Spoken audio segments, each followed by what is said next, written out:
ማሰበር መረጃ ቅዱስ ሲኖዶስ ለቲክቶከሮች እንዲሁም ደግሞ ማህበራዊ ሚዲያ ላይ ሃይማኖታዊ ጉዳዮችን ለሚሰሩ ሰዎች የመጨረሻ ያለውን ማስጠንቀቂያ መስጠቱን ከመግለጫው ላይ ተመልክቻለሁ።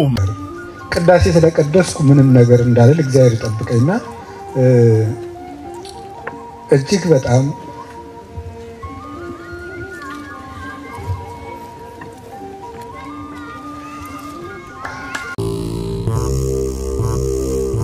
ማኒመራ ሰላም ጤና ይስጥልን ውድ የያሪኮ ሚዲያ ቤተሰቦች እንዴት ከርማችኋል? እኔ ደህና ነኝ እግዚአብሔር ይመስገን። ዛሬም እንደተለመደው እንግዲህ አስተማሪና ወቅታዊ የሆኑ ቪዲዮዎችን ይዤላችሁ መጥቻለሁ። ቅዱስ ሲኖዶስ የተለያዩ መግለጫዎችን አወጥቷል። አንዱም እንግዲህ እና አቡነ ገብርኤል ይቅርታ እንደጠየቁ ሰምተናል። እሱንም በዝርዝር የምንመለከተው ይሆናል። እንዲሁም ቅዱስ ሲኖዶስ ለቲክቶከሮች የመጨረሻ ያለውን ማስጠንቀቂያ ሰጥቷል። ምንድነው ይሄ ማስጠንቀቂያ የሚለውን በቪዲዮአችን ላይ አካተን ይዘናል። እናንተ እስከ መጨረሻ ድረስ ቪዲዮቹን ተመልከቷቸው። የኢትዮጵያ ምዕመናን ማንንም አይስተካከላችሁም ከነድክመታችን ማለት እውነቴን ነው። ከነኃጢያታችን ከነድክመታችን የሚስተካከላችሁ የለም። አልቅሳችሁ መሸኘት የምታውቁ ስቃችሁ ተለምናችሁ ሳይሆን ለምናችሁ የምታበሉ አባት ማክበር የምታውቁበት ስቃችሁ እንግዳ የምትቀበሉ ፍቅር የምታውቁ እግዚአብሔርን በሌለ ቤታችሁ የምታከብሩ እውነት ለመናገርና ወገን የምትወዱ እንደ ኢትዮጵያ ምዕመናን ያለ የትም አይገኝምና የናንተ ወንድሞች ስለሆን በጣም እኔ በበኩሌ በጣም እግዚአብሔርን አመሰግናለሁ። እንደው አጋንንትም ዓለምም ስጋዬም ካልያዘኝ በቀር ለናንተ መሞት እንኳን ቢሆን ደስታዬ ነው። እውነቴን ከልቤ ማለት ነው። ግን በኃጢአት ነው የምንኖረውና በጣም አዝናለሁ። ለናንተ ብዙ መሆን የሚገባን ነበር። ቅዳሴ ስለቀደስኩ ምንም ነገር እንዳልል እግዚአብሔር ይጠብቀኝና እጅግ በጣም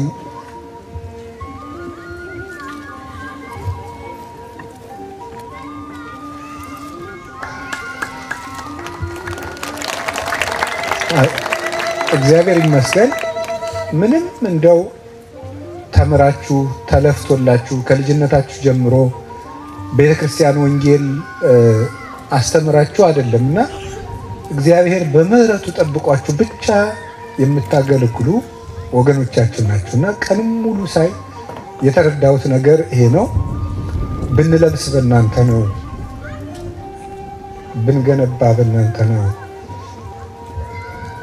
በዚህ ሁሉ ነገር እናንተን እንደሚገባ ለእናንተ መሆን ባለማቻላችን ብቻ እግዚአብሔር ይቅር ይበለን ነው የምለውና እግዚአብሔር ይጠብቃችሁ። እግዚአብሔር ከሁላችን ጋር ይሁን። እግዚአብሔር ከሁላችን ጋር ይሁን። የጀመርነውን ያስፈጽመን። እንግዲህ አባታችን በዚህ ዘመን የተሰጡን በጣም ታላቅ አባት ናቸውና እሳቸውን የመሰለ አባት ስላለን ብቻ በእውነት ልንኮራ ይገባናል። እንዲሁ እግዚአብሔር ስለሰጠን እኚህን አባት ማለት ነው። ከዚህ በላይ የሚያገለግሉበትን እድሜና ጤና እግዚአብሔር አምላካችን ይስጥልን። Lately, by the Queen of Shiva, she great queen, and she to test Solomon his wisdom. የተወደዳችሁ ቤተሰቦቻችን አንድ ታላቅ ሊቀ ጳጳስ ላስተዋውቃችሁ ነው። በዚህ ሰዓት ብዙ ስለ ጳጳሳት በሚነገርበት ያልተገቡም የተገቡም ሐሳቦች በሚዘዋወሩበት በዚህ በቅዱስ ሲኖዶስ ምልአተ ጉባኤ ውሳኔም ብዙዎች የተደሰትንበት ያልተደሰትንበትም ነገሮች በመነሳበት ወቅት እግዚአብሔር አንድ አባት ለኛ አስቀርቶልናል። እጅግ የሚወደዱ እጅግም የተደነቅባቸው የተረሱ ጳጳስ ናቸው። ብፁዕ አቡነ ታዲዮስ ይባላሉ።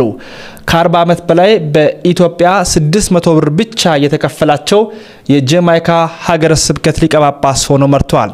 ብፁዕ አቡነ ታዲዮስ አረጋዊ አባት ናቸው። ከ40 ዓመት በላይ ይታያችሁ። ብፁዕነታቸው እጅግ ልብን በሚሰብር ሁኔታ እንዲህ ሲሉ ለቅዱስ ሲኖዶስ ጥያቄ አቀረቡ።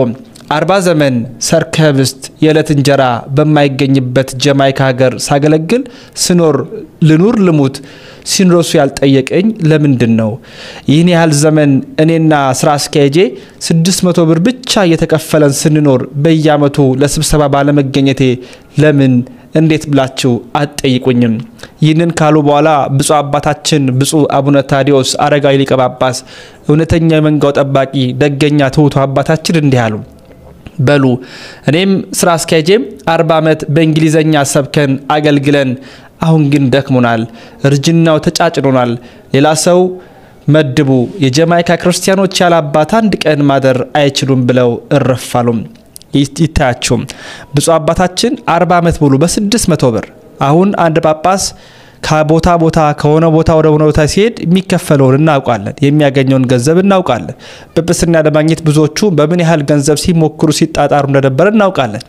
በጀማይካ ሀገረ ስብከት ሊያውም 40 ዓመት በ600 ብር ብቻ እሳቸውና ስራ አስኪያጆቻቸው ያን ሁሉ መከራ ተቀብለዋል።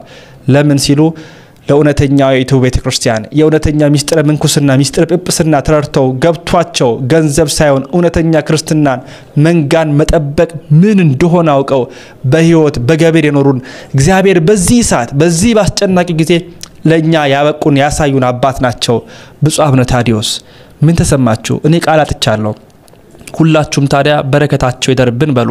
ብፁዕ አባታችን ብፁዕ አቡነ ታዲዮስ እርሶን ለኛ ስለሰጠ እግዚአብሔርን እናመሰግናለን፣ እንወዶታለን። እግዚአብሔር ጨርሶ ይጠብቆት። በእውነት በጣም የሚያስገርም ነገር ነው። 40 ዓመት ሙሉ በ600 ብር ደሞዝ ገንዘብ ስለ ብር ስለ ሀብት ሳይሆን ስለ አገልግሎታቸው እግዚአብሔርን ስለማገልገል ቅዱስ ቤተክርስቲያን ስለማገልገል ብቻ የሚጨነቁ አባቶች፣ እንዲህ አይነት አባቶችን በእውነት ያብዛልን። እንግዲህ ስልጣንን እነሱ ፈልገው ሳይሆን በግድ ሲሰጣቸውና አገልግሉ እግዚአብሔርን አገልግሉ ተብሎ የተሰጡ አባቶች እንዲህ ነው የሚያገለግሉት። ራሳቸውን ትተው ራሳቸውን ቤተሰባቸውን ትተው እኛ አባት ይሄን ሁሉ ዘመን ሙሉ ከሀገራቸው ርቀው ከወዳጅ ከዘመዶቻቸው ርቀው በማያውቁት ሀገር ቅዱስ ቤተክርስቲያን ለማገልገል እንደዚህ መስዋዕትነት ይከፍላሉ።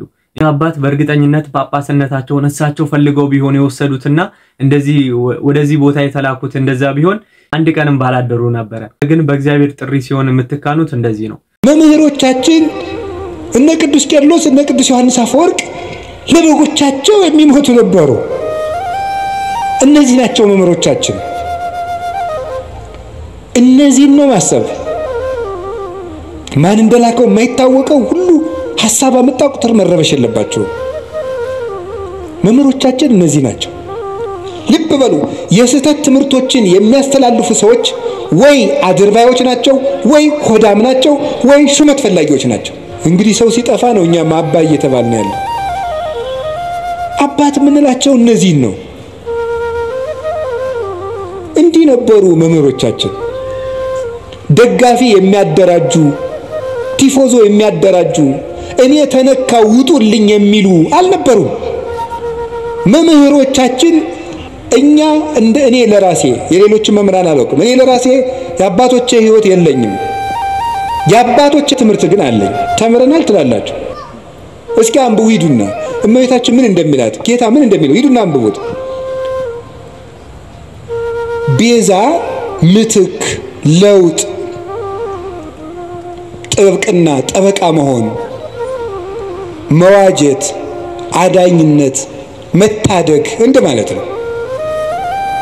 ለጌዛ ቤዛ ሲባል የራሱ ትርጉም አለው። ብዙ ሊቃውንት ብዙ ስላሉበት እዚህ ጉዳይ ብዙ ማለት አልፈልግም። እመቤታችን ቤዛ ስንላት ከጌታ ጋር አስተካክለን ሳይሆን ለውጥ ማለት ነው። ምንድነው ለውጥ? ሆኖም ማያውቅን ምስጢር እስራኤል ባህር ቢሸገሩ አይደንቅም። ይሄ ኖህ በውሃ ላይ ሲንሳፈፍ ስለተነገረ እናውቀው የለ።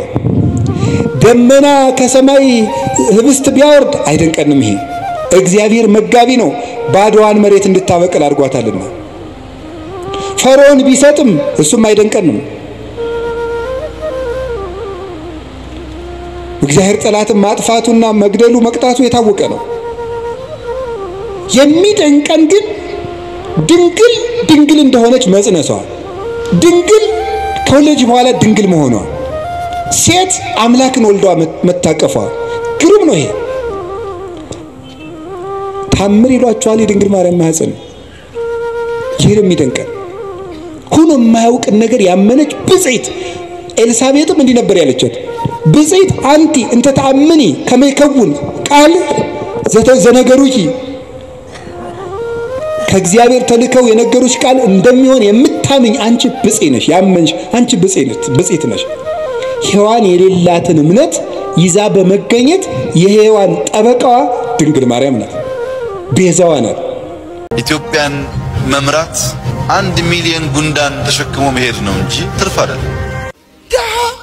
ጥቁር ጉንዳን አንደኛው ህዝብን እንዴት ነው የሚያዩት እንዴት ቢንቁት ነው የሚል ነው ለምንድን ነው ኢትዮጵያ ህዝብ የሚናቀው ለመፍትሄው ማቅጣጫ እንዲሆን ነው ትልቁ ደግሞ ከፍልስፍናው ጋር ተያይዞ ድህነትን ነው የሚዋጉት ወይ ደሃን ነው የሚዋጉት እሱን በደንብ ግልጽ ማድረግ ስለሚያስፈልግ ነው ደሃን ነው የሚጸየፉት ወይስ ድህነትን ነው የሚለው ላይ አባጭሩ ሪፍሌክት አድርግና አንድ የመፍትሄ ጥያቄ አለ በዛና በቃል እዚህ ላይ የሃይማኖት ምሁራንን ጋብዘና በደንብ ተረዳዋለህ because I spent enough time ኢትዮጵያ ውስጥም ከኢትዮጵያ ውጭም በሃይማኖት ውስጥ ያሉ ምሁራንን በደንብ አናግሬ አንብቤው ረዳዋለሁ አንዳንዱ ሴንሲቲቭ ስለሆነ ለጋባበት አልፈልግም ሉክ ይሄ ዳህን ጉንዳን የሚለው ሰው ሰላሳ አይደለም የጠቅላይ ሚኒስትሩ የቅርብ አማካሪ ከዚህ በፊት የሆነ ሽልማት ጠቅላይ ሚኒስትሩ ጀርመን ምናምን ሲያገኝ ሄዶ ለሱ የሰጠው በጎ ወጣት ነው ምናምን የሚል ፕሮጀክት ይዞ ሲንቀሳቀስ የነበረ እንዳውም እኔ ምንለዋለሁ ብልጽግና ደሴት ተለዋለሁ ብልጽግና ደሴት ቆምለው ኢትዮጵያ ውስጥ የተፈጠረች በመና በምትኖር የነሱ ኑሮ ቆንጦ የሆነ የህዝቡን ቤዚካሊ ደሴት ውስጥ ያሉ ሰዎች ቅጥሩ የሚኖሩት ሀብታሞች ናቸው ከደሴት ውጪ ያለው ሰው ራበኝ ተቸገርኩ ተገደልኩ ሲል አንኖኝ ነው ለነሱ ጨጫቃ ነው የሚሆንባቸው አብይ አንድ እንትን አለው አንድ ጊዜ ካንተ ትልቅ ሰው ጋር ሄደን ስናገኘው ያኔ ይሄ ፋኖ ቄሮ ገና ጠመንጃ ያዘና ብጥብጥ ነበር ትዝ ካለ አረ ይሄ ነገር ይረጋጋ የፖለቲካ ሊቃውንት መጥተው ተነጋግረው ሀገር ይረጋጋትን ችግር አለው ለምን ከፈለጋቸው ለምን ጠመንጃ ይዞ ከአዲስ አበባ 100 ኪሎ ሜትር ላይ በሬዲየስ አድርገን ግሪን ዞን ፈጥረን እንደ ኢራቅና እንደ ሞቃዲሾ ሀገር እናስቀጥላለን ስልጣን ማለት ጠቅላይ ሚኒስትር ነው ሀገር ማለት አዲስ አበባ ብሎ የሚያምነው this is prosperity ideology 101 ህዝብን እንዴት ነው የሚያዩት ሰው የተጨቆነው ሰው የደህያው በራሱ ድክመት ነው ወይ በራሱ ድክመት ነው ወይ ፈጣሪ ጠልቶት በሰርቅ ራሱ ፈጣሪ ደርቶ ነው ክሌቨር ስለሆንክ ነው እንግዲህ እንደተመለከታችሁ ሰሞኑን ዮናታን አክሊሉ በሻርች ውስጥ ድሃ ጥቁር ጉንዳን ነው ብሎ የተናገረው ንግግር በጣም ብዙ መነጋገሪያ እየሆነ ይገኛል በዚህ ንግግሩ በጣም አዝነውበት የተነጋገሩበት ይገኛሉና የነገር በእውነት ነው በጣም የሚያሳዝን ነገር ነው ምክንያቱም ማንኛውም ኢትዮጵያዊ ከድሃ ቤተሰብ ይወጣ ነው አብዛኛው ማለት ነው አንድም ደግሞ ይህን ንግግር አንድ የሃይማኖት አስተማሪ ነኝ ብሎ ከሚያስተምር ሰው መውጣቱና መስማታችን በጣም ነው የሚያሳዝነው ምክንያቱም የእምነት አስተማሪ ነኝ ሃይማኖትን መሰበክ ሰው ነኝ ብሎ ከሚያስተምር ሰው ይህን አይነት የወረደ ንግግር መስማታችን በእውነት በጣም የሚያሳዝን ነገር ነው ኤፍሬም ባለ ጊዜ የስላሴን ትምህርት ስትማር ልታብራራ የምትችልበት መንገድ በቀላሉ ነው ማለት በቀላሉ አብ ወልድ መንፈስ አብ ስጋ ነበር አብ ቃል ነበረ ወልድ ስጋ ነው መንፈስ ቅዱስ ምንድነው ሰራጽ ነው አብ ወልድ መንፈስ ቅዱስ ስላሴ ማለት በግዕዝም ሆነ በአማርኛ ሶስት ማለት አይደለም ሶስት ማለት አብ ወልድ መንፈስ ቅዱስ ነው ስላሴ ተባለው ሌላ ታሪክ የለም ጃፈር እንደምን እየበላል ነው ተፍተፍ ዮኒ ማኛ እንግዲህ የስላሴን ትምህርት ሲያስረዳ አብ ቃል ነው እያለ ነው የማን ቃል እያለ እንደሆነ ባናቅም ቃል ነው ብሎናል ወራሳችን ሳናውቅ የሆነ ነገር ለማሳወቅ መሞከር በጣም ሬር ነው በእውነት ዮኒ ማኛ ማለት ከሁሉም ሃይማኖቶች የሆነ ሽርፍራፊ ዕውቀት ያለው ሰው የለም እንደዚህ አይነት ሰው ነው ሁሉም ጋር ገብቶ ስለወጣ ጠለቅ ያለ ዕውቀት የለውም የትኛውም ቤተ እምነት ላይ ብትጠይቁት ጠለቅ ያለ ዕውቀት የለውም ሁሉም ጋር ግን የሆነ ሽርፍራፊ ነገሮች ይዟል ያችን ይዘው ደግሞ በጣም እንደዋቂ ራሱን በጣም ነው አክት የሚያደርገው ምናምን እንደዋቂ ነው ከማንንም በላይ ካስተማሪዎቹ በላይ ማለት ነው ምን እነግርሃለሁ ልክ ናቃለሁ ምናምን ይያለ ይሄ ደግሞ በጣም አይሆንም እምነት ላይ በፉከራ ሳይሆን ረጋ ብሎ በመነጋገር ነው ረጋ ብሎ ሲያወሩት ደግሞ የሚያወራው ነገር ይሄ ነው ኦርቶዶክስ ነበርኩ ብሏል ወደ ፕሮቴስታንት ነው የልኩት ብሏል አይደለ ሶ ኦርቶዶክስ ከነበረ የስላሴን ትምህርት በዚህን አክል ደረጃ ነበረ ሲረዳ የነበረው ማለት ነው ይሄ ሰው ኦርቶዶክስ አልነበረም ማለት ነው የኦርቶዶክስን አስተምሮ አያቀም ለስንት አመት ግን ኦርቶዶክስ ነበርኩ ብሏል ከዚህ በፊትም ጴንጤ ሆኖ ነበረ ድጋሚ ተመልሶ ነው ለሶስተኛ ነው ለሁለተኛ ጊዜ ነው አሁን ጴንጤ እየሆነ ያለው ሙስሊምም ሆኖ ነበረ ተመልሶ ደግሞ አንድ አራተኛ ዙሩን መመላለሱ አይቀርም ማስተዋሉን ይስጠን እንላለን። ማሰበር መረጃ ቅዱስ ሲኖዶስ ለቲክቶከሮች እንዲሁም ደግሞ ማህበራዊ ሚዲያ ላይ ሃይማኖታዊ ጉዳዮችን ለሚሰሩ ሰዎች የመጨረሻ ያለውን ማስጠንቀቂያ መስጠቱን ከመግለጫው ላይ ተመልክቻለሁ። ቅዱስ ሲኖዶስ ዛሬ ባወጣው መግለጫ ላይ 15ኛ ቁጥር ላይ እንደተገለጸው ከሆነ በሀገር ውስጥና በውጭ ሀገር የሚኖሩ በግልና በቡድን ተደራጅተው ማህበራዊ ሚዲያን በመክፈት ከሃይማኖት ስነ ምግባር በወጣ መልኩ የቤተክርስቲያናችንን ልዕልና የቅዱስ ሲኖዶስን ክብር የሚጋፋ የአባቶችን የአገልጋዮችን ተልኮ የሚያደናቅፍ ያልተገባ መሰረት የሌለው መግለጫ የሚያሰራጩ አካላትም እንዲታረሙ ቅዱስ ሲኖዶስ ለአንዴና ለመጨረሻ ጊዜ በጥብቅ ያሳስባል ሲል በዚህ መግለጫ ላይ ተካቷል። ሐሳባችሁን ስጡበት። መልካም ቀን። ሲኖዶስ እና አቡነ ገብርኤል ከዚህ በፊት እመቤታችን ቅድስት ድንግል ማርያም ያለም ቤዛ አትባልም ያሉት ማለት ነው ይቅርታ እንደጠየቁ አስታውቋል።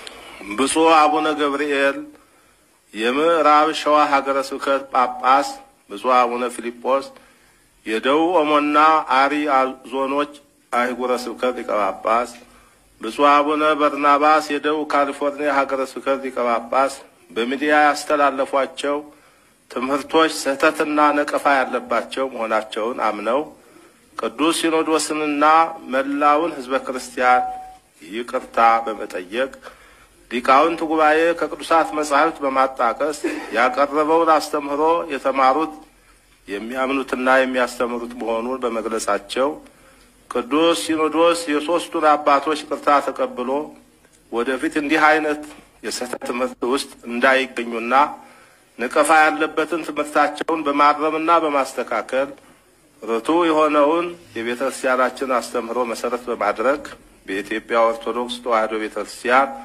መገናኛ ብዙኃን ስርጭት ድርጅት በመቅረብ ትምህርት እንዲሰጡ በማለት ምልዓተ ጉባኤው ወስኗል። በእውነት ደስ የሚል ነገር ነው። እንግዲህ ከሐሰት ትምህርታቸው እንዲመለሱ ነው እኛም የምንፈልገው፣ ወደ ቅድስት ቤተክርስቲያን አስተምረው እንዲመጡ ማለት ነው እንጂ እንዲወገዙ ከቤተክርስቲያን እንዲለዩ አንፈልግም ነበር። እግዚአብሔር መረድቷቸው ከልባቸው እንደመጡ ተስፋ እናደርጋለን። ያው ይቅርታ ጠይቀዋል። በጣም ደስ የሚል ነገር ነው።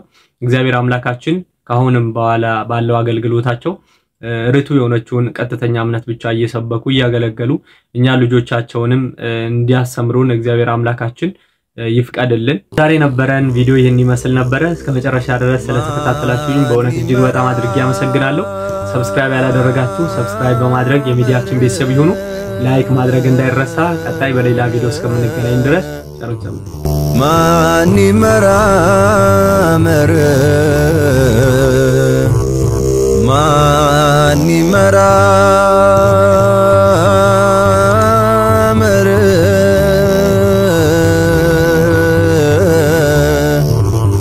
ማን ይመራመር ያንተን ሥራ ያንተን ግብር ማን ይመራመር